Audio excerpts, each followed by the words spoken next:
सो bone apatite जो majestic episode 11 की starting में यहाँ किंग ने डांस करने से पहले यार जून को सारी बातें बता के उसे ना किस करते हुए प्रपोज कर दिया था। पर यार जून ना पिछड़ते हुए उससे कह रही थी कि मैं ऐसा नहीं कर सकती। तो किंग उससे पूछने लग गया था कि क्यों, क्या तुम मुझे पसंद नहीं करती? पर वो उससे कह रही थी कि नहीं, ऐसी बात नहीं है, मैं असल में यहाँ की नहीं हूँ और मुझे ना वापस भी तो जाना होगा। तो ये सुन के राजा तो कहने लग गया था कि क्या तुम चली जाओगी, तुम उससे कभी मिलने वापस भी नहीं आओगी? पर यार जून उससे कह रही थी कि अगर मैं चाह के भी वापस ना आ पाई तो यार किंग कहने लग गया था कि तो टेंशन मत लेना, मैं खुद तुमसे मिलने वहां आ जाऊंगा। तो ये सुन के फिर यहाँ पे जून भी उससे प्रॉमिस करती है कि हाँ ठीक है, मैं वापस आऊंगी तुमसे मिलने, क्योंकि यार जून भी ना अब किंग को असल में पसंद करने लगी है। पर साथ ही में ना वो यहाँ राजा से प्रॉमिस भी लेती है कि आज के बाद ना आप किसी को भी मारोगे नहीं और कभी भी कोई डिक्टेटर वाला काम नहीं करोगे। तो किंग भी ना यहाँ उससे प्रॉमिस करता है। फिर जब नेक्स्ट सीन में दिखाया जाता है कि वो ना यहाँ पे जून की डिश के बारे में फिर से अपनी किताब में लिख रहा था। तो साथ ही में ना वो यहाँ पे उस डिश का नाम तो भूल गए थे, इसलिए ना वो यहाँ पे हेड को बुला के उस डिश का नाम पूछ रहे थे जो कि उसने ना उसके लिए पहली बार बनाई थी, और कह रहे थे कि मैं भी ना उसके लिए सेम वही डिश बनाऊंगा, पर मुझे उस डिश का नाम क्या रखना चाहिए। तो यहाँ हेड ये कह देता है कि घर वापसी नाम कैसा रहेगा। लेकिन किंग को ना ये बात सुन के बिल्कुल भी अच्छा नहीं लगता। वो कह रहा था कि क्या वो घर वापस जा रही है इसलिए। लेकिन वही दूसरी तरफ फिर से जब जून को दिखाया जाता है जो कि ना अभी भी किंग के बारे में ही सोच रही थी और वो काफी ज्यादा कंफ्यूज भी लग रही थी कि उसे वापस घर जाना चाहिए या फिर वो यहीं पे रुक सकती। तो तभी ना उसकी दोस्त जब बाहर आती है तो उसे ना परेशान देख के उससे पूछती है कि क्या हुआ, क्या तुम्हें तुम्हारी बुक वापस मिल गई? तो जून कह रही थी कि नहीं, बुक तो नहीं मिली, लेकिन मुझे एक बात बताओ, क्या तुम मेरे साथ वहां चलना चाहोगी? तो उसकी दोस्त भी कह रही थी कि हाँ जरूर। और जून फिर भी उससे कहने लग गई थी कि इसके बावजूद भी जबकि यहाँ पे सब लोग तुम्हें इतने ज्यादा पसंद करते हैं और तुम ना यहाँ के माहौल में भी ढल चुके हो, फिर भी तुम मेरे साथ आना चाहोगी? लेकिन गिल तो कह रहे थे कि अभी डिसाइड नहीं किया, मैं ना तुम्हें बाद में सोच के बताऊंगा, पहले तुम वो बुक तो खोज लो। तभी ना वहाँ से शूटिंग स्टार की बारिश होने लगती है। तो ये दोनों ही ना उसे देख के अपनी अपनी विश मांगने लग गए थे। तो वही जब यहाँ नेक्स्ट डे दिखाया जाता है, यहाँ पे किंग की ना दादी का असल में बर्थडे था और ये सभी लोग मिलकर यहाँ पे सारी जोरों शोरों से तैयारियां कर रहे थे, काफी अच्छे अच्छे खाने के लिए डिशेस बना रहे थे। पर साथ ही में ना यहाँ पे वो लोग काफी टेंशन में भी थे क्योंकि दादी के लिए असल में खाने के लिए बनाया क्या जाए, क्योंकि वो तो मीट नहीं खाती। तो जून ने अपना दिमाग चलाते हुए यहाँ पे उनसे कहते हैं कि हमें ना मीट जैसे ही कोई डिश बनानी होगी, लेकिन हम मीट का यूज नहीं करेंगे, उसके बजाय ना हम सोयाबीन का यूज करेंगे। तो ये सुनकर यहाँ पे सभी लोग तो काफी ज्यादा शॉक थे, बिना मीट के मीट वाला स्वाद कैसे लाया है कि बोला जून। और दूसरी ओर यहाँ पे प्रिंस भी ना असल में ठीक हो गया था और वो ना उसकी दादी को यहाँ पे बर्थडे विश करने आया था। तभी उसी वक्त ना मौजूद भी वहाँ जबरदस्ती घुस के अंदर आ गई थी। तो यार दादी ना उससे डांटते हुए कह रहे थे कि तुम यहाँ अंदर कैसे आ गई इतना बड़ा क्राइम करने के बावजूद भी। लेकिन फिर भी यहाँ पे वो तो कह रहे थे कि मैंने कुछ भी नहीं किया, वो जो कुछ भी किया ना वो मेरे दासी ने किया था, इसमें मेरा कोई भी हाथ नहीं था। पर फिर भी यहाँ पे उसकी दादी तो कह रहे थे कि सच्चाई ना छुपाने से भी छुपती नहीं है, एक ना एक दिन उसे सामने आना ही पड़ता है, और जब तक कि पूरा सच सामने नहीं आ जाता तब तक ना तुम्हें अपने रूम में ही बैठ रहना होगा। लेकिन आज मेरा बर्थडे है इसलिए तुम्हें ना आज बाहर अलाउ किया जा रहा है, इसलिए तमीज से बिहेव करना। और वही दूसरी ओर यहाँ पे जेसन ना कोई प्लान बना रहा था और उसने ना अपने सभी आदमियों को यहाँ महल के सोल्जर्स के साथ बदली करवा दिया गया था। यानी कि उसने ना अपने कुछ घुसपैठिए आदमी महल के अंदर घुसवा दिए थे ताकि वो ना यहाँ पे कुछ गलत काम कर सके। और साथ ही में ना वो फिर यहाँ पे राजा की दादी से मिलने चला गया था उन्हें बर्थडे विश करने के लिए। तो यार जबकि दादी को यहाँ पे उसके सभी काले कारनामे पता थे, तो यार दादी ने उसे सीधे ही कह दिया कि तुम्हें ना अपनी पोजीशन से रिजाइन करना होगा, यानी कि तुम्हें ना उस पोजीशन से हटाया जाता है। तो इस बात के लिए ना शायद वो भी यहाँ पे मान गया था। और वही दूसरी ओर जब किंग को दिखाया जाता है ना वो यहाँ पे अपने डांस के लिए तैयार हो रहे थे, तभी यहाँ पे उसका हेड आके बताता है कि मोकजुके दासी ने ना असल में सुसाइड कर लिया है। पर जबकि यहाँ पे किंग को तो ये बात पता थी कि वो सुसाइड नहीं कर सकती, बल्कि उससे ना किसी ने मार दिया है। और साथ ही में वो यहाँ पे उनसे कह भी रहा था कि ये बात ना बाहर नहीं जानी चाहिए। और वही इधर किचन में भी ना जून ने असल में खाना रेडी करवा दिया गया था और तभी ना उसके पास से एक बैग नीचे गिरता है। तो यार उसकी दोस्त ने उस बैग को उठाते हुए उसे स्मेल करती है जिसके अंदर से ना काफी मीठे से खुशबू आ रही थी, और वो उससे पूछती भी है कि इसमें है क्या। लेकिन जून ना असल में उसे नहीं बताती क्योंकि असल में उसने ना राजा के लिए चॉकलेट्स बनाई थी ताकि वो ना जाने से पहले उन्हें कुछ मीठा खाने के लिए दे सके। और वही फिर यहाँ पे दादी के बर्थडे की ना असल में सेलिब्रेशन शुरू हो जाते हैं, लेकिन यहाँ पे किंग मौजूद नहीं थे। तो ये देख के ना यहाँ पे दादी तो सोच में पड़ गई थी कि वो क्यों नहीं आया। और साथ ही में यहाँ पे जब खाना टेस्ट करती है तो उन्हें ना बिल्कुल मीट जैसा स्वाद आ रहा था, और वो पूछती भी है जीवन से कि क्या ये मीट है। लेकिन जीवन उन्हें समझाते हुए कह रहे थे कि नहीं ये मीट है, बल्कि ये सोयाबीन है, बिल्कुल इससे ना मीट जैसा ही टेस्ट आता है, इसलिए आप ना इसे बेझिझक खा सकते। लेकिन यहाँ मुकचुक ना उनसे भड़का रही थी, कह रही थी कि ये ना हमें झूठ बोल के पागल बनाने की कोशिश कर रही है, ये बिल्कुल मीठी है। पर फिर भी यहाँ पे दादी तो उसी का साइड ले रही थी, कह रही थी कि ये डिश ना सच में काफी ज्यादा टेस्टी है, मैं तो इसे पेट भर के खाऊंगी। और इस बात से यहाँ पे जून तो काफी ज्यादा खुश थी और साथ ही में उसके सभी साथी भी। और वही कुछ देर बाद ना जब यहाँ पे किंग की परफॉर्मेंस स्टार्ट हो जाती है तो ये देख के ना उसकी दादी भी काफी ज्यादा खुश थी कि किंग ना असल में उनके लिए एक परफॉर्मेंस कर रहे थे। और वही ये बात देख के ना यहाँ पे जून भी काफी ज्यादा खुश थी कि योंग ना एक अच्छा राजा बनता जा रहा है, यानी कि अब फ्यूचर में उसे कोई भी गलत नहीं कहेगा कि वो एक बुरा राजा था। लेकिन साथ ही में यहाँ पे वही जेसन बैठा हुआ ये सोच रहा था कि मना लो जितनी भी खुशियां मनानी है, बस थोड़ी ही देर की बात है क्योंकि आज ना तुम्हारा आखिरी दिन होने वाला है। और वही यहाँ पे महल के बाहर एक इंसान को दिखाया जाता है जिसकी वाइफ और बच्चों को ना किडनैप करके रखा था जेसन ने। और हमें यहाँ पे फ्लैशबैक में दिखाया जाता है कि जेसन ने उसे धमका रहा था कि तुम्हें ना राजा को जाके ये बात बतानी होगी कि राजा की माँ का ना असल में कत्ल हुआ है और उस कत्ल में यहाँ पे महल के सभी लोग शामिल थे, यहाँ तक कि उसकी दादी भी। और इधर यहाँ पे अंदर ना परफॉर्मेंस के बाद किंग ना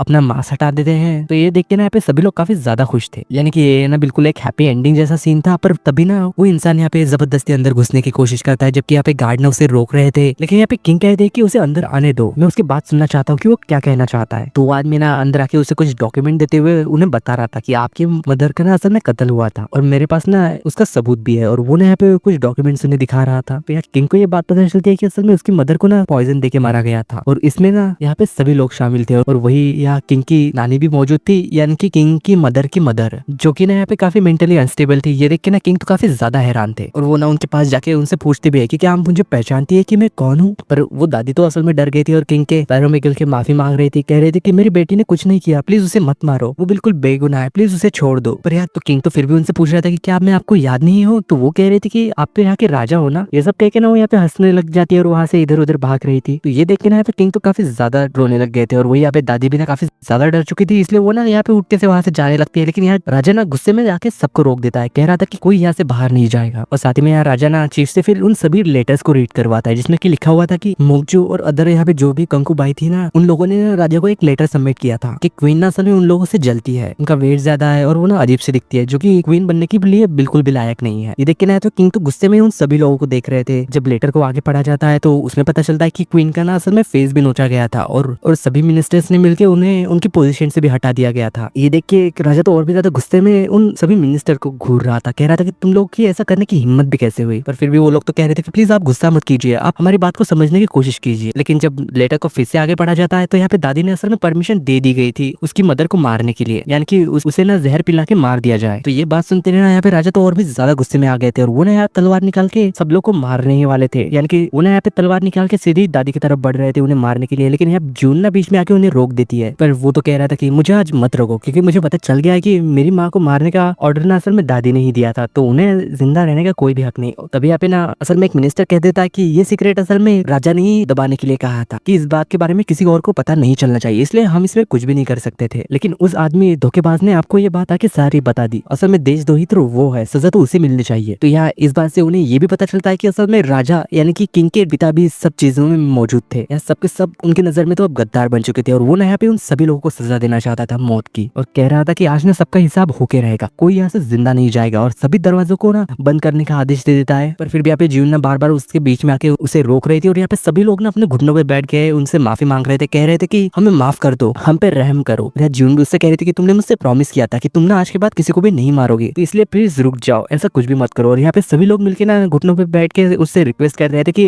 ऐसा मत कीजिए। पर फिर भी यहाँ पे वो तो सुनने के लिए तैयार ही नहीं था, कह रहा था कि मेरी मदर की मौत का जो भी जिम्मेदार था ना वो आज यहाँ पे सब मरेगा। पर फिर भी यहाँ पे जीवन ना उसे रोकने की कोशिश कर रही थी और साथ ही में ना वो यहाँ किंग की नानी को वो चॉकलेट दे देती है ताकि उन्हें कुछ याद आ सके ये चॉकलेट खा के। यहाँ राजा ना सीधे दादी के पास जाके उन्हें तलवार से मारने ही वाला था कि आप किंग की नानी बोल पड़ती है कि मेरी बेटी ने मरते वक्त ये कहा था कि भले ही मेरा बेटा मुझे कभी इंसाफ नहीं दिला पाएगा, लेकिन मैं चाहती हूँ कि वो ना एक बहुत ही अच्छा राजा बने, बहुत ही नेक दिल राजा बने, जिसे ना हमेशा हमेशा सदियों तक याद रखा जाए, ऐसा वो अच्छा राजा बनेगा। और वही यहाँ पे जून भी कह रही थी कि हाँ बिल्कुल ऐसा ही होगा, क्योंकि आपकी माँ भी कभी ऐसा नहीं चाहती थी कि आप ना किसी को मार के कोई डिक्टेटर बन जाए। तो ये बात सुन के यहाँ पे किंग तो रुक गए थे, लेकिन साथ ही में ना वो यहाँ पे अपने डैड को काफी ज्यादा कोस रहे थे कि मेरी मदर को मार दिया और मुझे ऐसी हालत में छोड़ दिया। लेकिन वही इन सब बातों को देख के ना यहाँ पे वो तो जून भी काफी ज्यादा उदास लग रही थी और वो ना फिर यहाँ पे किंग को लेके वहां से चली गई थी। तो ये देख के ना यहाँ पे मोगजू और जेसन भी ना काफी ज्यादा गुस्सा हो गए थे कि उनका प्लान ना असल में पूरी तरीके से फेल हो चुका है। यहाँ भी किंग ना जब जून के साथ बाहर जा रहे थे तो वो ना एक पेड़ के पास जाते हैं जहाँ की वो ना बचपन में उनकी माँ के साथ यहाँ खेला करते थे और कह रहे थे कि मैंने अपने मॉम के बारे में ना पूरी जिंदगी सोचा है, उन्हें इंसाफ दिलाने की कोशिश की है, लेकिन मुझे तो आज जाके पता चला कि मेरी फैमिली ही उनकी मौत की जिम्मेदार थी, अब मैं क्या करूँ। तो जून उसके पास जाके उससे कहती भी है कि अगर आप सबको मार भी देंगे तो उसके बाद क्या करेंगे, क्या आपके मॉम को ये सब अच्छा लगेगा? नहीं, उनको बिल्कुल भी ये बात पसंद नहीं आएगी कि आप ना ऐसे राजा बने। और मैं जानती हूँ कि आपको ना इस बात से काफी ज्यादा तकलीफ हो रही है, लेकिन मैं ना आपके साथ हूँ, ये समय जल्दी ही गुजर जाएगा। और वही ये बात देखिए यहाँ पे जेसन भी ना काफी ज्यादा गुस्से में था और बाकी मिनिस्टर भी उसके दोस्त कह रहे थे कि किंग को असल में ऐसा करने से रोका किसने, उस लड़की ने, हमें ना पहले उस लड़की को रास्ते से हटाना होगा ताकि हम राजा को रास्ते रास्ते से हटा पाए। लेकिन वही बात ना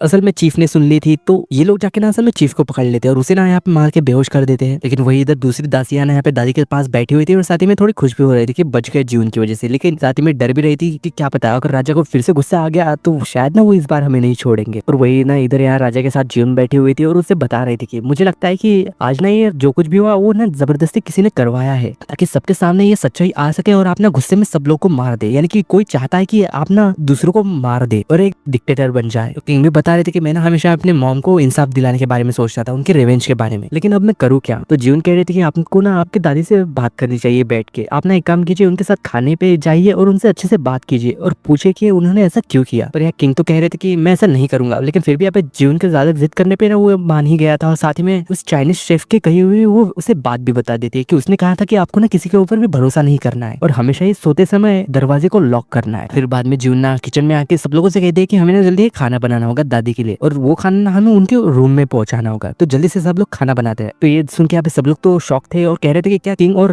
दादी के बीच में सब कुछ ठीक हो चुका है, अगर ऐसा है तो ये तो अच्छी बात है। और वही दूसरी ओर यहाँ पे चीफ के डैड ना जब जेसन के कमरे से बाहर गुजर रहे थे तो वो ना यार जेसन की बातें सुन लेते हैं। यानी कि इन लोगों का प्लान था कि चीफ को ना असल में मोहरा बुला के हम लोग किंग को जंगल में बुलाएंगे और उसे ना वहाँ पे मार देंगे। तो वही बात सुन के ना यहाँ पे चीफ के डैड तो छुपके से वहां से भागने लग गए थे, लेकिन फिर भी ना वो लोग यहाँ पे उन्हें भी पकड़ लेते हैं और मार भी देते हैं। और साथ ही में ना वो लोग यहाँ पे जून को मारने के लिए गुंडे भी भिजवाते हैं ताकि उसे भी ना रास्ते से हटाया जा सके। पर उनकी ये बात ना असल में गोंगिल ने सुन ली थी और वो ना उन लोगों का पीछा करने लग गया था ताकि वो ना जून को बचा सके। तो जब ना ये लोग यहाँ जून को पकड़ के किडनैप करने की कोशिश कर रहे थे तभी यहाँ गोंगिल आके ना असल में जून को बचा के अपने साथ ले गया था। और वही दूसरी तरफ जब यहाँ पे राजा ना असल में दादी की कमरे की ओर जा रहे थे उनसे बात करने के लिए, तभी यहाँ उसका एक सिपाही आके ना उसे एक नोट देता है, कह रहा था कि ये असल में चीफ ने दिया है, वो शायद जंगल में है। उन्होंने कहा है कि घुसपैठियों ने ना उनके ऊपर हमला कर दिया है और उन्हें ना मदद चाहिए। और तभी ना वहाँ पे जेसन का भी मिनियन आता है और वो यहाँ पे उसे बता रहा था कि असल में जून को भी किडनैप कर लिया है और उसे भी ना जंगल की ओर लेके गया है। तो ये सुन के यहाँ पे किंग को तो काफी ज्यादा गुस्सा आ गया था और वो ना सीधे ही गुस्से में सिपाहियों को लेके जंगल की ओर चले जाते हैं। और वही इधर यहाँ पे इस बात से मोगजू काफी ज्यादा खुश थी और कह रहे थे कि आज ना महल में एक बहुत ही स्पेशल चीज होने वाली है। और वही दूसरी तरफ हमें यहाँ पे एक आदमी को दिखाया जाता है जो कि ना एक डांस कॉस्ट्यूम में था और साथ ही में उसने यहाँ पे मास्क पहन रखा था और साथ ही में उसके हाथ में एक तलवार भी थी जो कि बिल्कुल किंग की तरह दिख रहा था। और वो ना यहाँ पे दादी के कमरे के अंदर आ गया था। यहाँ पे दादी तो काफी ज्यादा रो रही थी क्योंकि ये असल में राजा नहीं बल्कि असल में वो जेसन था। या दादी कह रही थी कि हम मुझे ना तुम्हारे ऊपर कभी भरोसा नहीं करना चाहिए था। वो भी कह रहा था कि आज से ना जेसन की नई शुरुआत होने वाली है और ये शुरुआत ना आपकी मौत से शुरू होगी। और वो ना यहाँ पे उस दादी को मार देता है और साथ ही में वो यहाँ पे बाहर जितने भी फीमेल्स गार्ड थी ना उन सभी को मार दिया था और साथ ही में सारे सिपाहियों को भी। और वही दूसरी ओर यहाँ पे किंग ना असल में जंगल में पहुंच गया था चीफ के पास, लेकिन चीफ ने बताया था कि ये असल में ट्रैप है, आपको जल्दी से यहाँ पे भागना होगा। पर फिर भी किंग तो उसे बचाने की कोशिश कर रहा था। उसी वक्त ना उनके ऊपर काफी सारे एरोज आ जाते हैं, लेकिन किंग को ना यहाँ पे असल में चीफ ने बचा लिया था। वो ना यहाँ पे मर जाते हैं उन्हें बचाते हुए। यानी कि ये ना राजा के लिए काफी ज्यादा लॉयल था और उसने ना राजा को बचाते हुए अपनी जान भी दे दी थी, यानी कि सेम उसके पापा की तरह वो भी ना राजा के लिए काफी ज्यादा लॉयल थे। तो इस बात से ना यहाँ पे किंग तो काफी ज्यादा गुस्से में आ गया था और काफी ज्यादा चिल्ला रहा था और सभी को ना यानी कि सभी सिपाहियों को ना वो यहाँ पे मारना शुरू कर देता है उनके दुश्मनों को। और वही दूसरी ओर यहाँ पे गोंगिल ने ना असल में जून को उठा दिया था और उससे कह रहा था कि तुम्हें ना यहाँ से भागना होगा और जिस भी सिपाही के सर पे रेड बैंड बंधा होगा ना तुम्हें उससे ना बच के रहना होगा, वो ना तुम्हें मार सकता है। जून यहाँ से उठ के भागने ही लग जाती है कि फिर से ना यहाँ पे उसे ना कोई पकड़ लेता है। तो ना इस बात से सोचने लग गए थे कि असल में किंग कहाँ पे है, वो ठीक तो हो गए ना। लेकिन वही यहाँ पे किंग को जब दिखाया जाता है वो ना यहाँ पे काफी ज्यादा बुरी तरीके से लड़ाई कर रहे थे और साथ ही में उन्हें ना चोट भी लगी हुई थी। और इसी सीन के साथ बोर्न एपेटाइट के मैजेस्टिक एपिसोड 11 की एंडिंग होती है।